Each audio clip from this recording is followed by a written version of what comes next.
We're going to be going to Oregon then for our final fixture, and we move into the ban phase with a very quick Montagna ban coming in from Epsilon. Do you think that's targeted at Pengu, Demo? Maybe. I think one that certainly they can look for, but in general, Montagna has been a big rise in play recently. That may be because Pentasports were a real flagship team in predominantly using a Montagna to create use. Again, he is just that human drone that you can't really kill unless you have C4s or a smoke in the back pocket. Typically, Montagnas are just an annoyance factor that you know he's there giving intel, but you can't really do anything against it. It's like a Maestro camera in a scenario. It's like a mirror window as well. He is kind of that intel gathering operator for the attacking side. He is, so looking through, we've got glass, we've got mirror, and we've got smoke being banned out. Now, smoke can be quite powerful down in the laundry objective particularly, and also some other areas of Oregon, the kids' dorms area as well, can be particularly powerful. So, not too often that we see a smoke ban though, to be fair. But again, not too much of a surprise on Oregon. So we're going to move into round number 1. We will have Vexed coming out on the attack first of all, and they will be attacking the laundry room site. We're going to be heading downstairs on the defence. And we've got a fairly standard lineup there. Valkyrie not always too common on that downstairs site, Demo. I think we may be in store for a rush, because those operators is something that we have seen before from Vexed. This isn't a rush. I don't know what this is going to be, and, well, hopefully Epsilon know that, looking at it, 90% of the time, the first round, the first attacking round for Vexed, is always a rush. Hopefully they've done the research. I would like to imagine they have, because they really, it's hard to say, because you cannot strategize against Vexed, because they do the exact different thing every single round. They're not a team you can counter against, because they don't even know themselves what they're doing. There is currently 3 drones stacked outside of that construction. This is going to get pretty fast. Yeah, I think you are correct. We're going to see Pengu on the blitz, not too unusual to see him bringing those shield operators. And we just head into the action phase now, so the droning has all but been done, I think, here, as we see players already quickly moving towards that construction entrance. It looks like Pengu's just jumped back on his drone, but Feral and Pi are going to be heading for the big tower. It looks like they want to clear out that rear side. Zach heading there as well, and it is certainly going to be a rear push by the looks of things. They're not going to be paying too much attention to that main lobby area. We've got a couple of players in Blur and Astro who are back there though. We've got Shermie up in the attic, who will more than likely need to be dealt with, otherwise that could be a dangerous flank as this round progresses. Feral is going to move in there, so I'm going to suggest that he knows that Shermie is there. He's just waiting for him to peek round, but Shermie will get the headshot, and that's the Finkagon, so that could be the rush out of the window, Demo. That is a lot slower than what I was expecting. I thought Vex would have won the round by now, but no, that's not going to be the case. As Blur comes in with a flank, finds Zach and also manages to scurry away. Shermie will fall to Pi upstairs, and we know how dominant Pi can be, and certainly has shown that over the week. Stumbling, he will get down, but Pengu could potentially pick him up. He's going to pick both of them up. Finds Proyo into a 3 versus 3, but 2 of them have been down, but that will be a quick revive to both of them. Pengu still strong with the shield. As long as Blur is still alive with that shotgun, it gets things really awkward for Vex, because anybody that isn't Pengu can no longer push in towards that tunnel. So we're going to see Pengu now is downstairs. Well, he's not quite. He's just at the rear stage area, and he's looking to progress, but things have just, like you say, slowed down a little bit. Pi just seeing what angles he can get. All 3 players that are remaining of Vexed here just hanging around the rear stage area. And as you can see from the players of Epsilon, they are well aware of that. All guns are now trained in that direction, and they are pretty confident that there is no push coming from the front side here. Pi is just looking to move in through that electrical room on the Thatcher, see if he can get any angles, see if he can pick up a kill and start things moving again for his team. So Pengu has been downed and has been picked up. That's an important kill for Pi, because it does square into a 2 versus 3. Kembe, I don't know if he still has his Nitro Cell. Pi will find another one massive from the Thatcher. Kembe has the refrag. C4 gets tossed out, but to no avail, as nobody's going to be there answering the call. Pengu tries to move on in. This should be an easy cleanup from the blitz, because he is a blitz in this scenario. CQB tactics The shield wins all. Pengu comes out on top with his filthy blitz play. You ban Montagne, he picks up the blitz. Yeah, perfect operator to have in that situation, really. 2 versus 1, they've got the man advantage, push the blitz in. It's always, even in a 1 versus 1, it gives you the advantage. It's always going to be a difficult fight for Kimbe there, but especially when he's got to be aware of his rear side as well, with the blitz pushing him. So always going to be tricky in that situation. Vexed coming out with a good first round there to say that they lost the thinker of Feral early in that round before those adrenal surges could really be utilised. They've done very well. Are they gonna go for the same tactic? It looks as if they may be, which I do worry about. You know, they're picking up that thinker once again, and also the blitz.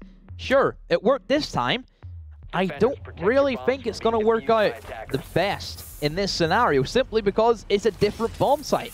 This bomb site does favor a lot of more bottleneck choke points, because if you essentially look at it, there's only really 2 ways in via doors. The rest of them are windows, and you don't really want to be jumping in through windows on a map where there is LMGs with ACOGs staring right at you with toxic babes and goo mines and Valkyrie cameras. There's so many things that really does help the defense in this scenario, but who knows how they're going to play it. They are going to be sticking with the Habana, so it does limit them to a much smaller hole to move in towards that generator, which is a bit of a nuisance. I think it was a good example was from the Consulate match earlier on, which was, I believe, the first matchup we did have, where Thermite was not chosen, instead Habana was. But because Habana makes such smaller holes that you have to crouch in through, it meant that once you open up the wall, you have to then stay inside that room. Yeah, absolutely. It makes it, like you say, very difficult to rotate in and out of. We saw the diffuser go down, and it just really wasn't an option to move out of garage. And like you say, had that been a thermite hole, they could have moved much easier. Pengu making early challenges onto the roam of Proyo there, and he's going to take a lot of damage. In doing so, the adrenal surge comes in, so that's just going to help that ADS and the recoil stability as well. Pi will move in and finish that kill off onto Proyo. The shield of Pengu there just taking those shots and soaking up any damage that would have been applied to him, but a good double kill coming out from Shermie and Astro combining there to take Dumpling and Zach off the board and put things in the favour of Epsilon. So that leaves us 4 versus 3 at the minute. Astro moves in and gets the kill onto Pengu, and that could be the end of this Vexed attack, as they now are 2 versus 4. Astro moving in, and it's just a case of cleaning Feral up, and now Pi has it all to do. The adrenal surge was activated just before Feral was taken out, so that does give Pi some extra health there, and it actually saved his life in that encounter. I'm pretty sure he would have been down otherwise, so he's got about 20 health remaining. He's 1 versus 3, he's got it all to do, and Epsilon are pretty sure where he is. So it was a good attempt anyway from Vex, and well, maybe a good mine might be enough to finish him off. Nope, just down to even lower HP. Really, what can he do in this scenario? Nothing much. It's going to be an impactless kill if he manages to find one. If that, maybe he doesn't even find one for himself. But hey, just lurking about downstairs. This is just a matter of time before he does get eliminated. It's, well, Pi, how do you want to die? Wow, I'm a pawn, I didn't even know it. Who did? Who did? But yeah, Pi certainly in a tricky situation now. I mean, he does have time on his side. He's got 55 seconds, so, you know, he does have time to make something happen, but he really is sort of 10 HP in a dream here. It really is going to take something special. All the vertical holes have been opened up. He could get a peek here onto Mastro. He does get the pixel peek through, and he's going to get a great headshot onto Blur, so that's going to bring him back to 1 versus 2, but time is no longer on his side. Down to 30 seconds. And he's just trying to keep the other team guessing. He's trying to keep Epsilon on their toes here. He collects the diffuser. They don't know if he's coming from main lobby potentially. They don't know if he's coming from White Stairs, but it looks like Kimbe and Shermie have just guessed correctly. Out comes the Nitro Cell. They're going to force him away, and I think Pi potentially just using this time to get the comms with his team and just talk about the next round a little bit before pushing site directly. As you've said previously, Demo, he only needs 1 second to get that diffuser down, but he's not even going to get that as Kimbe manages to finish things off as he moves up White Stairs. Another round for Epsilon. So this is the issue that Vexed have struggled with for quite some time, is the fact that, yes, they go for these risky strats where they want to rush in and try and kill as many people in a short space of time. As soon as the defense knows what side of the map you're pushing from, that's your kaput, because as soon as they realize and they do manage to stall you out just for about 15 seconds so everybody else can rotate and get in position, that round is locked out then from the defense, because Vexed have put all of their utility, pretty much all of their eggs in one basket, and the eggs broke. They did indeed in that case. So that leaves us 1-1 heading into round number 3. Then Vex will continue on the attack. And we're going to see a very similar lineup coming out, except instead of that thinker, Feral is going to be on the Dokkaebi. And we've still got Pi on the Thatcher, Pengu on the Blitz. And we've also got Zafia and Hibana joining us this time for the attack. So we're going to be heading downstairs again. It was a site that Epsilon struggled with a little bit. They tried to hold Meeting Hall and Attic. Vex dealt with that reasonably well. We can see Shermie just applying some utility here to dorms as well. Not unusual to see roamers trying to hold the dorms and upstairs area in general for a laundry defence, because again you can make so much of a nuisance of yourself from up there, rotating down white stairs, main stairs, and just really applying pressure to the flanks. 5 seconds left before insertion. Another interesting thing that Epsilon have did is that they've counter-picked in towards that blitz by bringing a Kapkan. So that's quite an interesting one to say the least, simply because Kapkan for the most part is a very overlooked operator. He doesn't bring a whole too lot to certain matchups. In this matchup against Vex, who like the rush, like the aggression, hey, those Kapkan traps could be detrimental. You know, you take away 50 HP from blitz, that's massive. Yeah, it certainly is, and as we can see there, Zach already taking some damage on the Zafia. That's down to 75, and the first of that did look like a 50, so I'm guessing it was probably one of those Kapkan traps, as you say. Feral just downing him there and picking him back up to get that reset to 50, and that is going to leave us 5 versus 5 still, but with Zach on lower health. 1 minute gone nearly, and not too much progress here. We're going to see the blitz of Pengu now moving in through the bunker entrance to try start applying some pressure to the rear. He just takes out one of those Legion goo mines, also takes out the Kapkan trap as well. Dumpling opening things up with a kill onto Shermie, so that's going to take the roaming Ella off the board, and that is a good start to a roam clearance there. Feral just joining Pengu downstairs by the looks of things to apply pressure from that construction side. Pengu's going to just bail out of there and maybe look to approach from a different angle. He's going to come in through the garage side and maybe down those main stairs, but we're going to see Astro get a good kill onto Pi, and I think that's just a failure again to clear those roamers out completely. Attackers recovered the bomb diffuser. So moving into it has slowed down quite a bit compared to what we were used to the previous 2 rounds. Pengu's still full HP as the blitz. Goo mines are something he does have to worry about, as I don't know if there's going to be any more still lurking around, simply because we no longer do have Pro, so he cannot produce those goo mines anymore. Pengu will pop some of those smoke canisters he does have, and will try and go for the reverse shield plant. This is a very common strategy that shield players like to use. Also shields you from the bullets being fired at you. And Blur's going to be the last one alive. He tosses out a C4. Doesn't manage to land the shots on the Pengu, as that shield's just proven to be too strong. And as they clean up from the blitz. Wow, this blitz just shows you why we see him be a very important ban on a map like Oregon. Indeed it does, and I like what we saw there from Vex. They did start with a rear push and it faltered a little bit. They weren't getting too much traction there, so Pengu and Feral just both moved out of that area, rotated round to the main lobby and pushed from the front instead. Pengu doing a very good job of getting the diffuser in play, getting the smokes down. Feral picking up a couple of kills whilst he was doing that to support him, so that's going to put Vex back in the driving seat 2-1.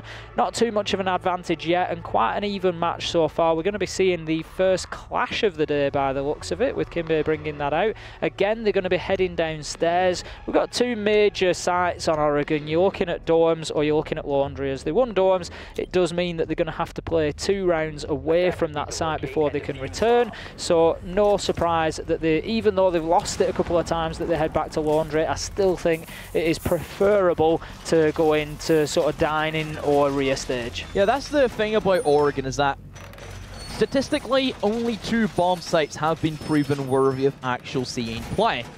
that dining just has too many things going in favor of attacker simply because you take one room, you open up a wall, and you plant the diffuser. That's how easy as it is. For Big Tower, you take control of T3. As an attacker, you win that bomb site. These types of bomb sites are very awkward for defenders because there's one-way push. One-way pushes are extremely hard to deal with because you literally have to up front and take a gunfight. There's no real way about outsmarting. You don't really have any potential retake or flank maneuverability in both those bomb sites, which is why we do not see them play.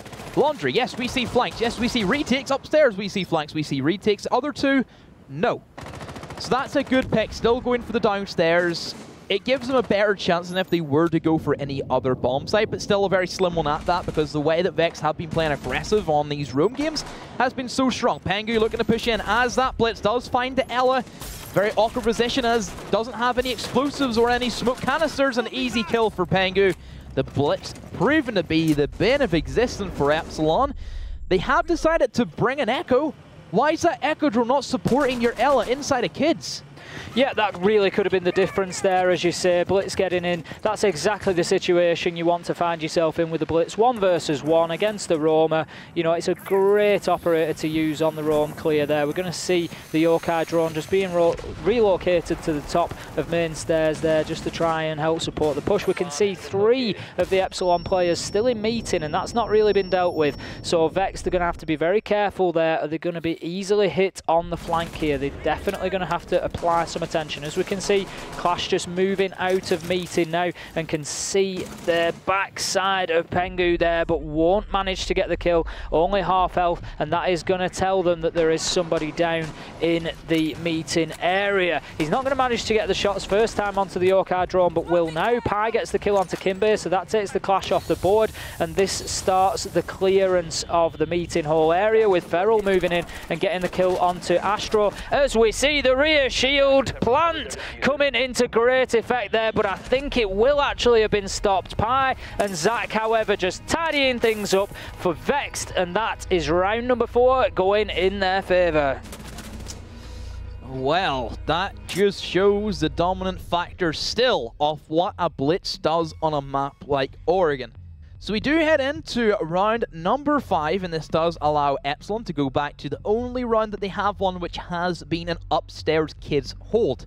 Still, Pengu gonna be picking that blitz. It's been so strong, and the thing that really gets me is that Epsilon did bring an operator to counter a blitz, which in that case was an Echo, yet you didn't have your Echo drone supporting your only one roamer.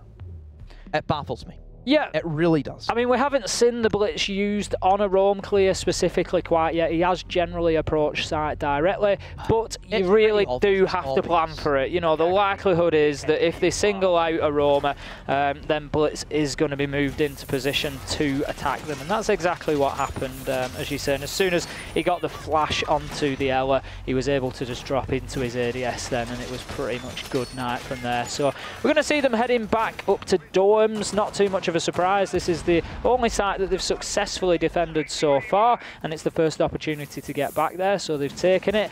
Last time, as I recall, Vex tried to push in through downstairs, and they got pretty much dominated in the kitchen dining area. They lost 2 or 3 men, including the blitz, for only 1 kill onto Proyo, and it sort of fell apart from there. So I think they have to approach this maybe a little bit differently this time. I'd like to see maybe that generator wall opened up, maybe a bit of pressure applied to Master and Armory instead. So we will see a couple of changes inside of the Epsilon picks. So typically was Pro playing that Legion. Hasn't really done too much. So instead he has been promoted to Doc, so hopefully he can do some good work. Has the ACOG. Could have played him in towards that big tower, but he is still around that area, lurking in towards that rear stage. So he does have that potential of rotating upstairs. And hey, if he did it, this would be great. He could have got 2 kills at this stage. Pengu there looking to just approach site directly again. As we commented last time, he was used to clear a roamer out, but that's not going to be the case. We see the kill from Kimbe onto Zach, but Feral gets himself into Kidstorms and gets one. Pi will follow that up with another onto Kimbe. Dumpling with one onto Astro, 4 versus 2. Pengu looking to get the diffuser down now. This is a very quick round from Vex. This is the aggression that we are used to seeing from them. The diffuser does go down. Dumpling hits the kill onto Proyo, and that leaves Shermie with an awful lot to do out on White Stairs, but Pengu will push him. It is a trade, but it is all that Pengu needed to do, and that will be another attacking round in the book for Vexed. I think that's 4-1 now, is it, Em? Yeah. If you're Epsilon, you have to understand at this stage, Vexed rush. They always rush. That's what they do. Rush B, rush B, rush B. That has been their game plan since day one of Premiership. In that scenario, you should know that they don't watch their flanks. In this entire 5 rounds that we've seen, there's been no flank watch whatsoever from Vex. Sure, that laundry was different, but for their kids, they just steamroll through it. You're Proyo, sure you're lurking downstairs, but where's the calls that tell you to rotate? Why is there not information? As soon as you hear somebody repelling on kids, if you're a defender inside of kids, you should automatically know, Pro, you get 2 kills, rotate and get 2 kills. Why didn't that call out come in? I don't get it. He's trying to rotate as a doc whenever he's a 1 speed. You're not going to do that in time. The best you can do is try and get the kills at least playing with the ACOG. Yeah, Epsilon are going to need to show some more adaptability here than we've seen so far, or this is going to be a quick night. We've got Pengu coming in on the Blitz again, Feral supporting on the dock, and then Dumpling on the Hibana. But this time we will see Sledge and IQ brought as well. IQ could be very, very useful to hunt down the Vigil of Kimbe, possibly play in conjunction with the Blitz, and once again just use them to corner out and deal with that roam game. But we'll see how that one pans out as we get into round number 6 proper. Setup just finishing off there, and we're going to have Shermie probably putting some goo mines down around Armory Corridor. Goo mines particularly important when you're playing against the Blitz, especially as Vexed are playing. You know, Demo's already commented, they rush every single time. So getting those goo mines down early on places like White Stairs and Armory Stairs is going to be important just to prevent that happening too quickly. So it has been much more of a slower round coming in from the players of Vex. I think they've realised, yes, we've gone away with it twice. We should never get away with it 3 times. So they are taking things a lot slower. More than likely this time we will see Dumpling rotate in and open up in towards that double wall. No Bandit, which could have been a good pickup. Bandit tricking on that wall is a big nuisance to deal with, especially if you are Hibana and whenever Vex have no interest in stopping a potential Bandit trick. Pengu will take up the forefront and start trying to get intel. He is still a shield operator. You can't kill him. You just have to just stand there and look at him, and that's all they're really doing is just taking it slow. They've opened up the wall, so that's phase 1 complete, and now they move in for the entry. That's it. Pengu no doubt going to move in and just apply a pressure to that Legion that's playing inside there. Shermie hopefully has got some goo mines down just to prevent that push coming in too quickly. Pengu does have the diffuser, so he's no doubt going to look to get inside and just use that shield on his back again to protect him whilst he gets that plant down. We've already seen it done once. He's going to hit a goo mine there. That's going to force him to retreat to take that out, but that is probably going to be the only one in that area now, so he is no doubt going to be thinking about the potential of a plant. He's going to get onto his drone meanwhile and see what information he can feed back in. Dumpling just squaring things up with a headshot onto Proyo there, and that was a fantastic one just through the metalwork of that bomb. And now Pengu trying to get the smokes down. He's just avoiding that ADS by bouncing it just in front of him. He's going to be getting the plant down again with that protection of the shield on his back. Feral there getting a kill onto Shermie. Blur will get the kill onto Pengu though, and that's going to prevent the diffuser going down. 3 versus 3 now. Kimbe with one of his own onto Zach, but Dumpling will trade that out onto Blur. Feral onto Kimbe, and that leaves us 2 versus 1 now. Astro is downstairs and miles away from sight. Surely they've got to think about getting the diffuser down now, and that's exactly what Dumpling does. And Astro is in absolutely no position to stop this. He gives away his location as well, doesn't take any damage, I don't think, for his trouble, and down goes the diffuser in kids. This is going to be an extremely difficult retake. We can see that Vexed have set up a crossfire here. There was 1 in kids and 1 outside double window. window. So as soon as he moves to challenge one of them, it is going to be very difficult. And that is exactly why Dumpling just holding his angle, getting that final kill onto Astro. Great plays from Vexed there, even after the adversity of having the blitz removed whilst planting. Blur was, I think, in the perfect position, but Astro wasn't. If Astro was supporting him, honestly, Astro could have went for the big play. He was over towards small tower area. He could have ripped down that single window and went for that run out in towards that double window. Because that is a play you can make. Yes, it's risky because you do get detected for 1 second. But whenever Blur's putting pressure, that's all you need is that 1 little second, you're in, you manage to pick up a kill, you're right in the thick of it from that stage. If Astro made that play, it's a big if. Let's be real here, it's a big if. But if they did it, things could have went differently. I thought Pengu also was very lucky that he didn't manage to get that defuse down, and that's simply because his shield, half of his shield was sticking out through the smoke, so then all Blur had to do was line things up. Yeah, I think he had to play the smoke sort of really close to himself to avoid the ADS, and it just didn't cover as far into the room as he wanted it to. It was unfortunate. It was a great attempt at getting the smoke off without triggering the ADS, as he'd already lost the first smoke canister. But like you say, it just hampered him. But again, that just comes down to a good setup potentially. You know, Epsilon getting those ADSs into useful areas like that, but unfortunately it wasn't enough for them, and that will leave us 5-1 when we're switching now with Vexed onto the defence. We're going to see them taking Laundry as their first site.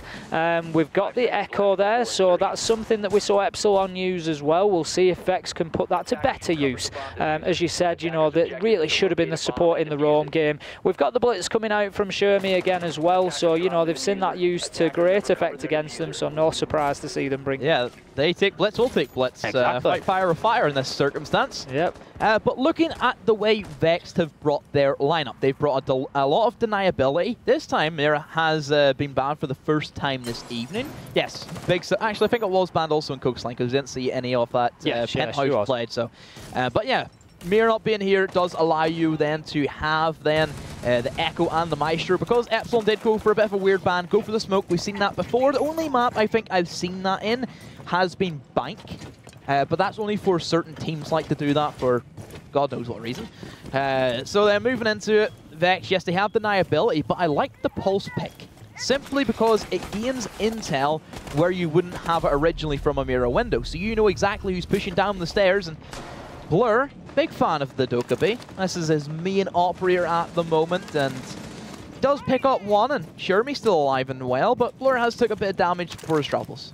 And it is the pulse that you were talking about of Feral that is going to get taken off the board, so that's going to be a loss of information for Vex there. 4 versus 5, but there is some damage onto Blur. Feral certainly took some hit points off him during that gunfight, but will it prove to be enough? Pi just looking to defend the stairs here. He's going to be challenged by the blitz, so they're at least going to know that that's where the push is coming from. He only manages to land shots on the shield so far. He just manages to get one onto the hand there. He will down and kill Shermie. How about that for a challenge from Pi onto the blitz on stairs? And that was exactly what Vex needed there, just to try and swing things back in their favour a little bit. 4 versus 4, but they do come out on top when you look at the cumulative hit points across the teams, and that blitz going off the board is a big, big hit. Pro tried his best to at least square things off, but because that mute's available and Epsilon have not fitted in a Thatcher or a Maverick to their roster, that is going to become their undoing, because they have to challenge Goomines, they have to challenge Pengu with a shotgun. Things really are not going well for the players of Epsilon. I thought because Smoke got banned, it was obvious that you need at least a Thatcher or a Maverick to counter then the mute trick, because mute's obviously then going to be your next big operator you want to try and use in form of a Smoke, because they have very similar kits. Blur trying to make his best whatever he can do with that DMR. Pengu will find Astro. It's getting darker by the minute for Epsilon. Pro drops in. Actually, that was Kimbe, but I'm sure Pro will follow suit momentarily. Finds 1 kill for his troubles as he pushes in towards the main stairs, but Pengu's there. 4K for the Dane. That goes in to 6 rounds to 1. Yeah, we are certainly nearing the end here for Epsilon. They really do seem to be struggling to get any sort of momentum or foothold in this game. Vexed have been pretty clinical, fighting back from man disadvantage at times. For me, a really important play during that round was Pi challenging the Blitz on stairs. Nobody ever really wants to challenge a Blitz head-to-head like that, but he even used the hip fire and just kept picking single shots onto his hand, took the damage until he downed him, and it was great plays from Pi to take him out there. And of course, Blitz's worst enemy is a goo mine. Yep. It's kind of like the lion and the mouse. That's the kind of format they have there where, yes, the littlest things will be the big difference. And certainly in that circumstance, just a goo mine just puts Sherman in such an awkward position. He doesn't know if he needs to pull it out, if he needs to try and challenge. Awkward, I think, is the word we can use for that. And we do head into the dining. So this will be the third bomb site for the players of Vexed, as they have already won their kids. And also, they have won their basement. They all run over, get their free t-shirts, and they're on their merry way. So we are going to be looking at Kitchen for the first attempt at this match point. Vexed have got 5 chances at this, and the way that they've been playing so far, they've looked very, very cohesive as a team unit, supporting each other really well, and I think Epsilon have certainly got an uphill battle. We might see them take, you know, the first of these match points here, as Demo said, you know, not one of the popular sites, but they do have to make this rotation, having taken, you know, they're just trying to get it out of the way, I think, and then it moves them onto dorms potentially, and that's going to make things a lot easier for them. So they're going to give it a whirl here first of all. So set up nearing finish now, and I would expect to see some early pressure applied to the small tower from the attackers. The common job being to get that wall open that we can see Zach just playing on the inside of there. They've already got the door open. Pengu, I think, is just holding an angle outside there, and will put a shot onto Astro as the ruck. He's got the ACOG there, and it's a dangerous place for him to sit, but he's certainly scared Astro away, and the push is going to develop from the south side instead. Beryl with a risky run out tries to find somebody playing in towards that dining door, but nobody will be there. So this is a very common strategy that we see from a lot of teams nowadays in towards that dining defense, is that they want to bring a bandit, they bring a shield. So it's quite similar to the way that we would see a clubhouse, gym and bedroom being played, where you try and bandit trick with a deployable shield onto a double wall that you do not want to give access to the attackers. Pi will find Sherman. Still, Zach's alive and well. He doesn't really have to worry about anything. And another shield as well allows Pengu to have a little bit of protection for himself, to then also establish some kills for himself and defend Zach whenever he goes for the bandit trick. And with Epsilon lacking a Sophia, that really does come in to hurt them in that scenario. Yeah, I think you're right there, and Pi's certainly going to have to be dealt with upstairs. Like you say, he really is in a good position there to be able to deny the plant. He's got the floor open, and he can see onto that plant spot, and Pengu just getting a great kill onto Astro, and this is very quickly slipping away from Epsilon, as it is 4 on 3 now in favour of Vexed. Zach just being taken out by Pro Yoso, fighting back. Blur with one of his own onto Feral as well to square things away. He's going to get hit by that Legion mine. He's aware of Pi playing upstairs, but unable to make the challenge with that goo mine just being triggered and just giving his position away. Pengu's going to hit a beautiful shot through Kitchen with a headshot onto Kimbe, so that's going to leave us now 3 versus 2. 3 versus 1 as Dumpling gets Blur and Pro Yo has it all to do, but Pengu will step up and get that final kill. We've seen him have a great game today, and that is going to be the result for Vexed. 7-1. I'm a little bit lost for words, if I can say the least. That's not at all what I was expecting. I don't really think thought anybody it'd be was a lot expecting closer this. than that, yeah. I don't think it's necessarily Epsilon playing bad.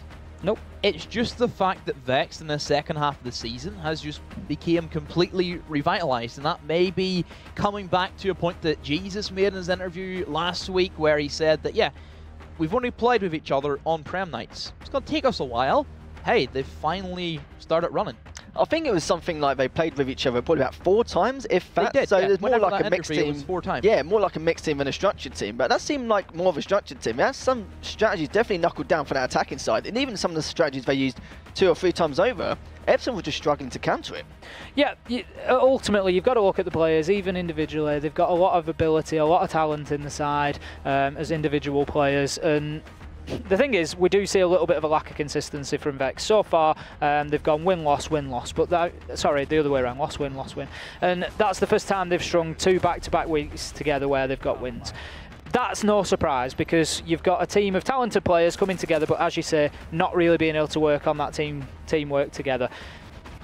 It's no surprise, though, to see them with a runaway victory like that. Yeah, we did think beforehand it was going to be a little bit closer, but when we saw the lineup and the changes, then we kind of thought, well, it probably will go in favour of Vex, depending on the bans and working thing. But Demo, not too much of a surprise. Yeah, I think looking at the way that Vex really stepped up, maybe it's because there is a certain player who did make quite a heavy impact on a blitz, but at the same time, it's a blitz. He's, sure, a very strong operator to play against, but for the most part, there's numerous operators that can deal. You have a Maestro, and an Echo, and an Ella, and a Legion, and a Smoke, plus C4s. That's more than enough to deal with any shield, and it comes back to that, I believe it was round number 3, where we seen Pengu fight against Shurmy, 1v1. Ella's not going to win that without a little bit of help. Guess what? They had an Echo drone up there. Didn't come for any help. That really annoys me that that wasn't the case. That replay happening right here. If an Echo drone was here, this would have completely swayed the things because Pengu could not shoot straight at that stage. Do you feel like they just panicked a little bit and there were certain scenarios they could have easily changed? Even the second time round when they were first to fuse that bomb and that, in the second time round, they should have at least realised their mistakes and then gone, well, okay, this needs to be changed. But I felt like they didn't really change anything when they used it the second time, even the third time round. Absolutely, and like you say, it can all come down to that adaptability and just being able to adjust to what the team in front of you is doing. Epsilon didn't really do that tonight. Vexed were able to rinse and repeat the same thing, like you say, just challenging with the blitz every time and pushing him from behind him, and that has really cost them there. Yeah, we definitely see a much more confident Vexed this time round. Pi still really showed what he's all about because he's been so consistent week upon week every single time. I think that he's really came into his own. Sure, he did play a couple of games in towards last season, didn't have the same impact. Sure, he went to LAN finals. Vex did okay. Certainly the final was a little bit lackluster where they did lose quite heavily in the first 2 maps, and Surebank gave him a little bit of hope. But for the most part, really Pi has stepped up his game massively. Even whenever Vex looked weak, he looked strong. And that's something that you can't teach. That's just all about your natural raw talent. He has tons of that. Certainly does, and like I say, you look across the Vex roster and you've got talent in every corner of it, and it's just whether it comes together on a week or not. It's like that's the what we're seeing. Like the A team, love it when a plan comes together. Exactly, and it's just whether that happens week to week or not. This week it really did. And the fact that with Vex, they're one of those teams where they can be easily adjust, then it makes things even harder, especially when we've got someone like Pengu on the team. But speaking of the guy, we do have an interview with Pengu to see what he thought about that match. Hello, my friend. How's things? Hello, sir. Doing pretty well. I mean, it was a pretty good game. Yeah, it wasn't too bad. We noticed you had such a strong attacking side, especially on those first few rounds. If you can talk to me about it, that'd be great. Well, we have Feral. Feral's the mastermind, right? Feral says go left, we go left, and that's it. You know, easy peasy. Pi is kind of a wild card. Pi is what we call a bad player, which makes him a good player because he does all these like extremely weird things. I think it's the first attack around basement. It was like the 3v3. Pi gets 2 frags out of nowhere, and then we get the 1v3 situation. So Pi just finds so many openings for the team that really gives it an edge. And if you notice with this Vexed roster, there was a lot more confidence in this team compared to before because they haven't really had a good win-loss ratio over the season. But tonight we've seen something a little bit special here. Yeah, I mean, today we brought out the big guns. I mean, I was called to play today instead of Jesus because he has exams and because this match was really important for the team, making it closer to LAN and obviously wanting really badly to go to LAN. So they called me last night. I was like, listen, we need help. We got to get this W. And I was like, I'll gladly help you guys out. Be here. I'm also going to the LAN event myself to support the boys at the event live. So I want them to make it there. Oh, that's fantastic stuff. And one more thing as well, how do you feel like Vexed will go into the things next week? Because it's going to be a crucial match depending on if it's a playoff spot or even reaching that offline final. I mean, right now, I think they have the momentum. I also think that other teams in the bracket are going to look at them and be like, oh, these guys have pretty good standings. These guys, they beat Epsilon 7-1. They're doing pretty good. They got a wild card. They got different people in the roster. We can mix and match things as we go. And most importantly, we had this discussion in our team speak before the game started, is that it's really hard to prep against us because we don't have any strats. We don't scrim. There's just 5 friends, or more than 5 in this case, playing together for fun, playing off synergy, coordination, and communication. So good luck for the coaches out there, or for the players out there wanting to prepare, because you cannot prepare for this. That's right. I think we spoke to Jesus last time, and he did actually say that. They only played with each other like 4 or 5 times. So, yeah, you're completely right. You know, they're not the most structured team. It's more of a mixed team. And one more thing I was going to ask before you go as well. Are you going to be involved next week, possibly? I hope not. I mean, I want them to do it on their own. You know what I mean? I want them to, this was the, the bike with the 2 like tilt wheels, like the support. That's me. And then next week they're going to go off and they're going to go full throttle to the wall, hopefully. Oh, so you're like the dad of the team, basically. Sometimes. Not always, but I come in when stuff gets hard, Oh, that's fair enough. Well, thank you very much for the interview and congratulations on the win. Thank you, sir. Well, a few words of advice, and I think what he said about the whole tricycle thing, yeah, that was a pretty good point. It was basically giving him some training wheels, and now they can hopefully ride off into the sunset with hopefully maybe an offline final win, depending on how Epsilon will do next week, or maybe at least a decent playoff spot.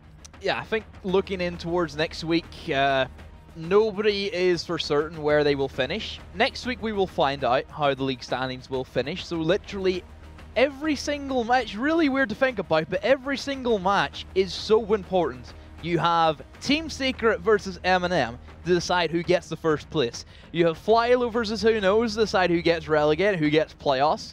Then you also have Unnamed versus Vexed to also decide who could potentially get relegated and who could also get that first place. And then you have Wind and Rain versus Epsilon, which already I'm betting that to kind of be my match to watch.